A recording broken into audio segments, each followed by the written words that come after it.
আজ যে মুভিটি নিয়ে কথা বলবো সেটি 2019 সালে মুক্তিপ্রাপ্ত ইন্দোনেশিয়ান হরর মুভি। মুভিটির নাম সাতু সুরো। সাতু সুরো হচ্ছে জাপানি ক্যালেন্ডারের মতে বছরের প্রথম দিন। আবার এই দিনে ইসলামিক ক্যালেন্ডারের মতে সাতু সুরোর দিনেই মুহররম মাস শুরু হয় এবং মুসলিম জাতিদের মতে মুহররম মাসকে পবিত্র বলে মনে করা হয়। আবার এই দিনেই সাতু সুরোর দিনটিকে অনেক অভিশপ্তও বলে অনেকে, কারণ তাদের মতে এই দিনে আত্মারা সবচেয়ে বেশি শক্তিশালী হয়ে ওঠে এবং অশুভ শক্তির প্রভাবে মানুষকে মেরে ফেলতেও পারে। তো চলুন বেশি দেরি না করে ভিডিও শুরু করা যাক।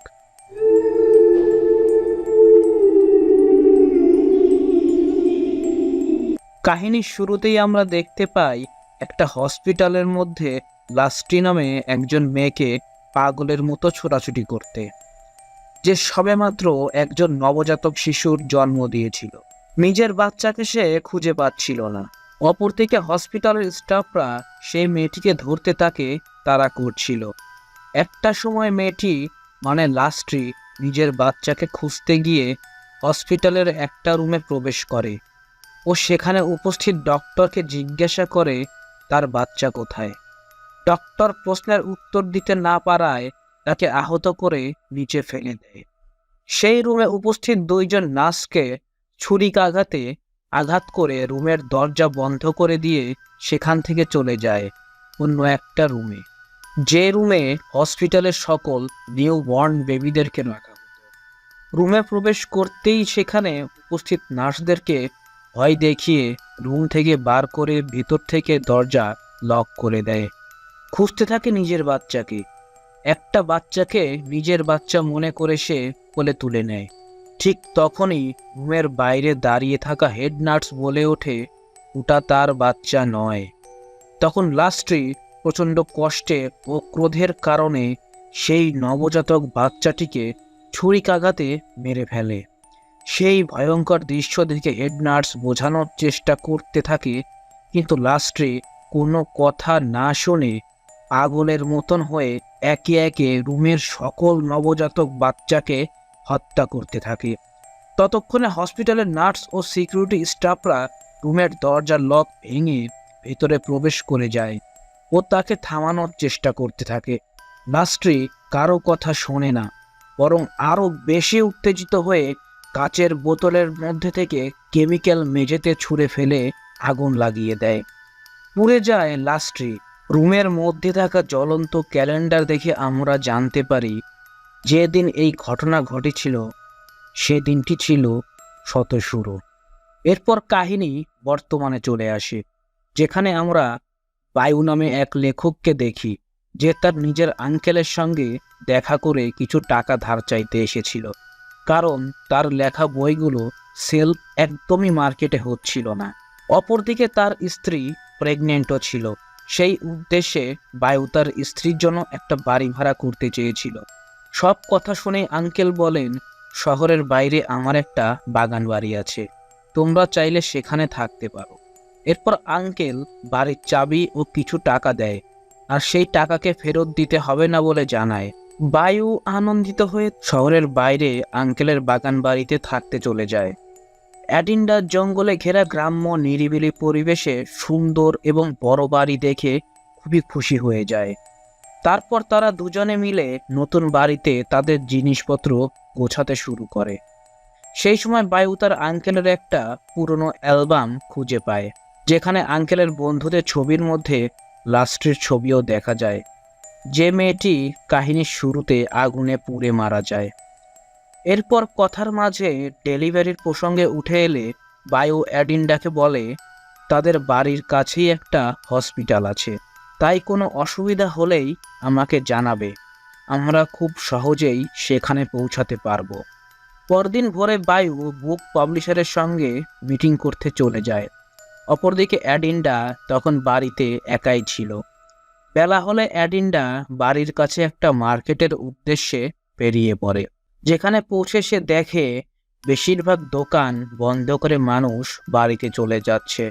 তাই সে দোকানের এক মহিলাকে জিজ্ঞাসা করে, কেন সবাই এত তাড়াতাড়ি দোকান বন্ধ করে দিচ্ছে। উত্তরে সেই মহিলা বলেন, আজ শত শুরু। তাই রাত নামার আগেই সকলে বাড়ি চলে যাচ্ছে। অ্যাডিন্ডা যেহেতু শত শুরু সম্পর্কে কিছু জানতো না, তাই সে বলে, আমি এখানে নতুন এসেছি আর এর কাছেই একটা পুরনো বাড়িতে উঠেছি। কথাটা শুনতেই ভদ্রমহিলা চমকে ওঠে। অ্যাডিন্ডাকে ইগনোর করে তাড়াতাড়ি নিজের দোকান বন্ধ করতে ব্যস্ত হয়ে পড়েন। সেই মুহূর্তে অ্যাডিন্ডা লক্ষ্য করে কিছুটা দূরে একজন অচেনা বৃদ্ধ মহিলা তাকে অদ্ভুতভাবে তাকিয়ে দেখছে। ব্যাপারটা তার মোটেও ভালো লাগে না, তাই সে সেখান থেকে বাড়ি ফিরে যায়। এরপর বাড়ি ফিরে সে যখন রান্না করছিল, তখন হঠাৎ সবজি কাটার ছুরিটা নিজে থেকে ছুটে এসে চপিং বোর্ডে আটকিয়ে যায়। অ্যাডিন্ডা চমকে ওঠে। ও ব্যাপারটা তার কাছে বড়ই অদ্ভুত লাগে। ছুরিটা হাতে তুলে নিতে স্টোর রুম থেকে কেউ চিৎকার করে ওঠে। সেই শব্দ শুনে অ্যাডিন্ডা প্রচণ্ড ভয় পেয়ে যায়। কিছুক্ষণ পর নিজেকে সামলে নিয়ে সাহস সঞ্চার করে ছুরিটা হাতে নিয়ে সেই রুমে পৌঁছে যায়, যেখানে আমরা তার পেছনে এক কালো ছায়া দাঁড়িয়ে থাকতে দেখি। এরপর রাত হলে বায়ু যখন বাড়ি ফেরে, তখন সে দেখে সারা বাড়িতে লাইট অফ। অ্যাডিন্ডা কোথাও নেই। তাই সে একটা মোমবাতি জ্বালিয়ে অ্যাডিন্ডাকে খুঁজতে থাকে। একসময় তার নজর পড়ে মেঝেতে পড়ে থাকা কিছু রক্তের ফোঁটার দিকে। রক্তের ফোঁটা লক্ষ্য করে সে স্টোর রুমের দিকে এগিয়ে যেতেই সে দেখে অ্যাডিন্ডাকে কেউ ভয়ানকভাবে হত্যা করেছে আর তার পেট কেটে তাদের বাচ্চাটিকে বের করে নিয়েছে। এই দৃশ্য দেখে বায়ু কাঁদতে শুরু করলে দেখে অ্যাডিন্ডা তখনও বেঁচে আছে আর সে ইশারা করে তার পেছনে কাউকে দেখাচ্ছে। এরপর বায়ু যখনই পেছনে ফিরে তাকায়, তখন সে দেখে তার পেছনে লাস্ট্রির অভিশপ্ত আত্মা দাঁড়িয়ে আছে। কিছু বুঝে ওঠার আগেই লাস্ট্রির আত্মা বায়ুকে আক্রমণ করে দেয়। ঠিক সেই মুহূর্তেই আমরা দেখি বায়ু ঘুম থেকে জেগে ওঠে। এর মানে এতক্ষণ সে যা দেখছিল সেটাই হলো একটা দুঃস্বপ্ন। যখন সে এই কথা অ্যাডিন্ডাকে জানায়, তখন অ্যাডিন্ডা তাকে গডের কাছে প্রে করতে বলে, কিন্তু বায়ু প্রে করতে রাজি হয় না, কারণ সে ঈশ্বর বিশ্বাসী ছিল না। এরপর ভোর হতেই বায়ু আবার বুক পাবলিশারের সঙ্গে মিটিং করতে বেরিয়ে পড়ে। বায়ু চলে যাওয়ার পর অ্যাডিন্ডা তার মাকে কল করে ফোনে কথা বলছিল। সেই সময় লক্ষ্য করে তাদের বাড়ির গার্ডেনের দোলনা নিজে থেকেই দুলে চলেছে। সেই মুহূর্তে তার মা ফোনে জানায়, সবকিছু ঠিক আছে তো? অ্যাডিন্ডা দোলনার ব্যাপারটাকে উপেক্ষা করে বলে, সবকিছু ঠিক আছে।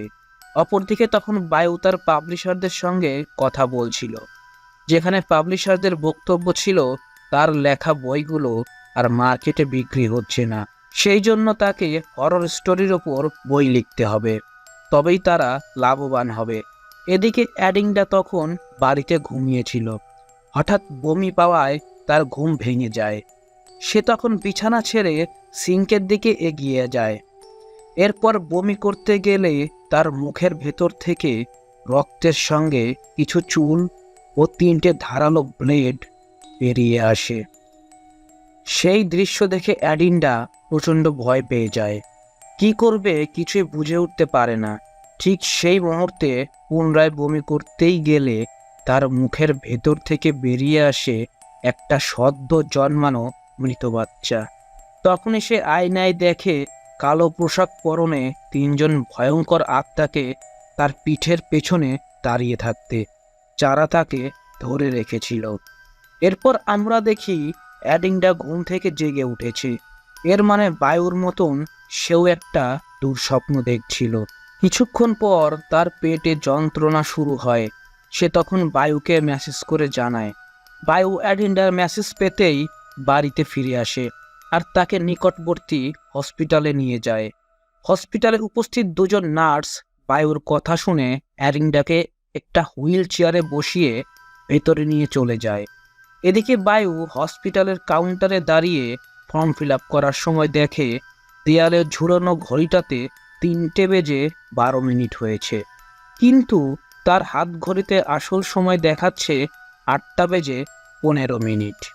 তখন সে মনে করে হসপিটালের ঘড়িটা হয়তোবা নষ্ট হয়ে গিয়েছে। সেই কথা ভেবে বায়ু অ্যাডিন্ডার সঙ্গে দেখা করতে ভিতরে চলে যায়। সেখানে পৌঁছালে উপস্থিত ডাক্তার বায়ুকে জানায়, আপনি সঠিক সময়ে আপনার স্ত্রীকে হসপিটালে নিয়ে এসেছেন, কিন্তু স্ত্রীর ডেলিভারির হতে এখনও 4 থেকে 5 ঘন্টা বাকি আছে। এই কথা বলে ডাক্তার সেখান থেকে চলে যেতেই অ্যাডিন্ডা বায়ুকে বলে, ডেলিভারি হয়ে যাওয়ার পর আমরা আর ওই বাড়িতে ফিরে যাব না, কারণ সেখানে অদ্ভুত কিছু আছে, আর ওখানে থাকতে আমার ভালো লাগে না। সেই কথা শুনে বায়ু বলে, তুমি চিন্তা করো না, আমরা যত তাড়াতাড়ি সম্ভব সেই বাড়ি থেকে চলে যাব। তারপর বায়ু নিজেদের জিনিসপত্র গোছানোর জন্য বাড়ির উদ্দেশ্যে রওনা হয়। এদিকে তখন হসপিটালে অ্যাডিন্ডা জানালার কাচের বাইরে একজন নার্সকে দাঁড়িয়ে থাকতে দেখে, যে নার্সকে আমরা কাহিনীর শুরুতে দেখেছিলাম। আজ থেকে অনেক বছর আগে সেই নার্স লাস্ট্রিকে বুঝিয়ে শান্ত করার চেষ্টা করেছিল। এরপর সেখানে এক ডক্টর এসে উপস্থিত হয়, যাকে লাস্ট্রি প্রথম আঘাত করেছিল।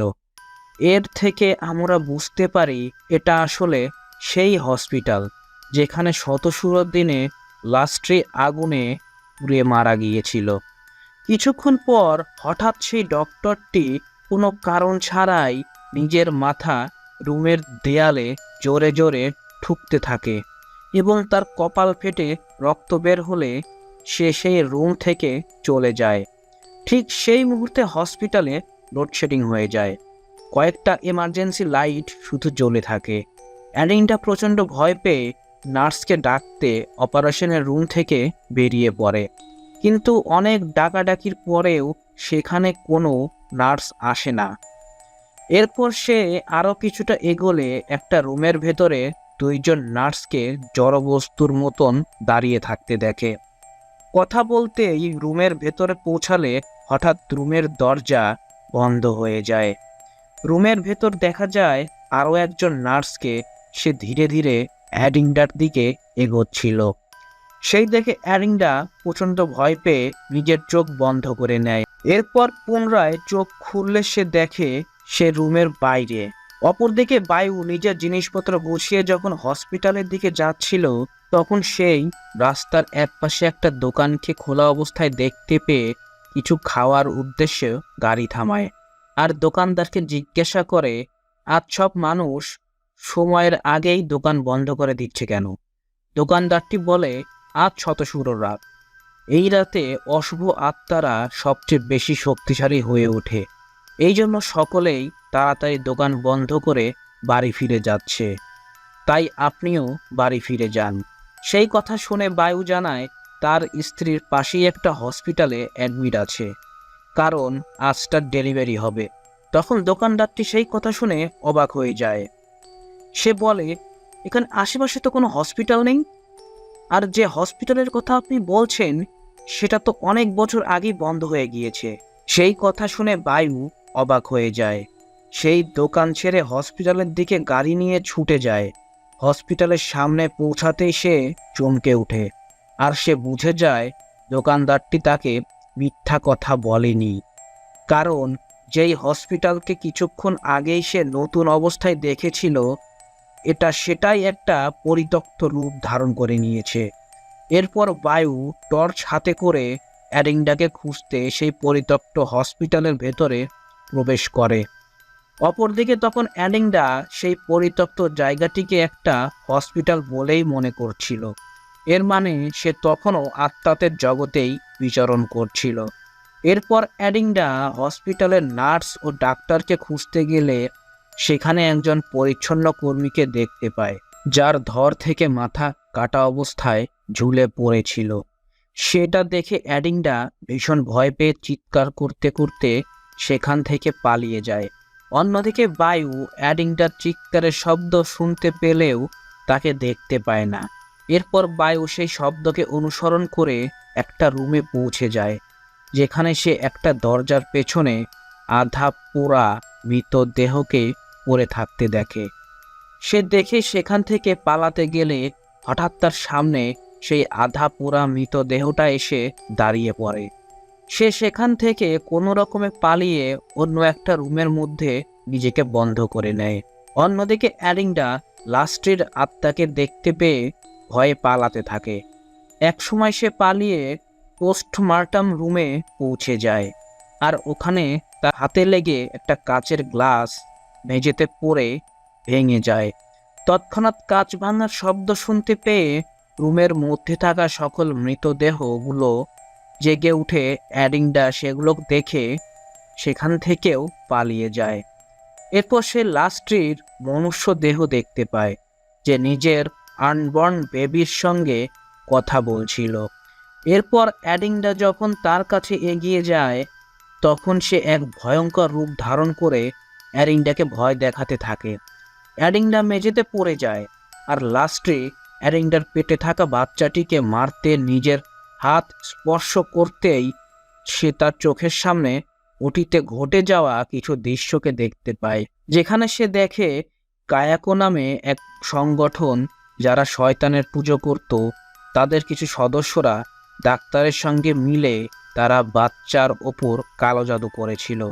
তারা চেয়েছিল শয়তানকে লাস্ট্রির বাচ্চার শরীরে প্রবেশ করাতে, কিন্তু তাতে তারা সফল হতে পারেনি, কারণ জন্মের আগেই লাস্ট্রির বাচ্চা মারা গিয়েছিল। এরপর হসপিটালের কিছু অশুভ আত্মারা মিলে অ্যারিন্ডাকে ডেলিভারি করানোর জন্য নিয়ে যায়।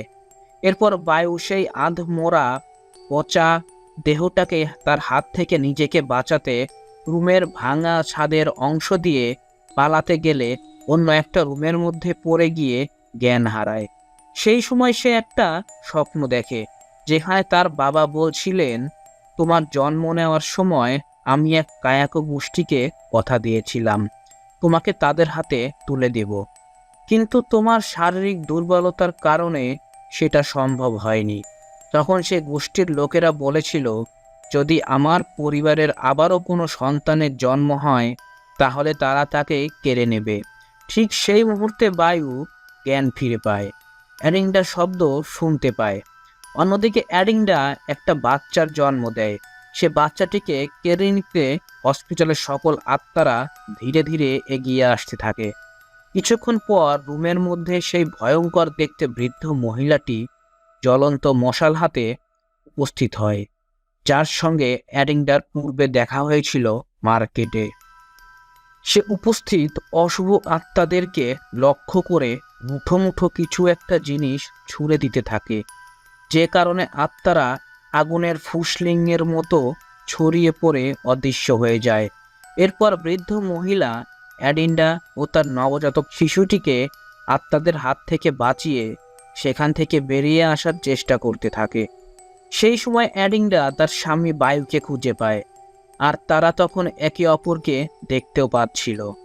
তারপর তারা সকলে মিলে সেখান থেকে পার হতেই যাবে, এমন সময় ওখানে লাস্ট্রির অভিশপ্ত আত্মা চলে আসে, যে অ্যারিন্ডার কাছ থেকে তার বাচ্চাকে কেড়ে নিয়ে হত্যা করার চেষ্টা করছিল, কিন্তু অদৃশ্য শক্তির কারণে সে তার বাচ্চাটিকে কেড়ে নিতে ব্যর্থ হয়।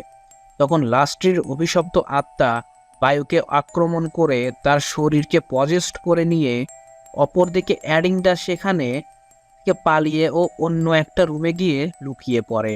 তারপর পজেস্ট বায়ু যখন অ্যারিন্ডাকে মারতে যায়, তখন ওই বৃদ্ধ মহিলাটি তার অলৌকিক শক্তি দ্বারা বায়ুকে মেরে অজ্ঞান করে দেয়। সে কারণে লাস্ট্রি আর কিছুই করতে পারে না।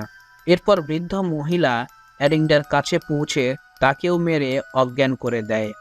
পরদিন ভোরে যখন বায়ু ও অ্যারিন্ডার চেতনা ফিরে পায়, তখন তারা বুঝতে পারে সে বৃদ্ধ মহিলাটি তাদের বাচ্চাকে সঙ্গে নিয়ে পালিয়ে গিয়েছে। এরপর তারা দুজনে হতাশ হয়ে সেখান থেকে চলে যেতে লাগলেই হঠাৎ তার কাছেই কোনো একটা বাচ্চার কান্না শব্দ শুনতে পায়। সেই শব্দকে অনুসরণ করলে তারা পৌঁছে যায় সেই বৃদ্ধ মহিলাটির কাছে, যে তাদের বাচ্চার উপর এক রকমের রিচুয়ালস করছিল। সেই দৃশ্য দেখে বায়ু ওই বৃদ্ধ মহিলাটিকে একটা কাঠের আঘাতে অজ্ঞান করে দেয়। তার নিজের বাচ্চাকে সাথে করে সেখান থেকে চলে যায়।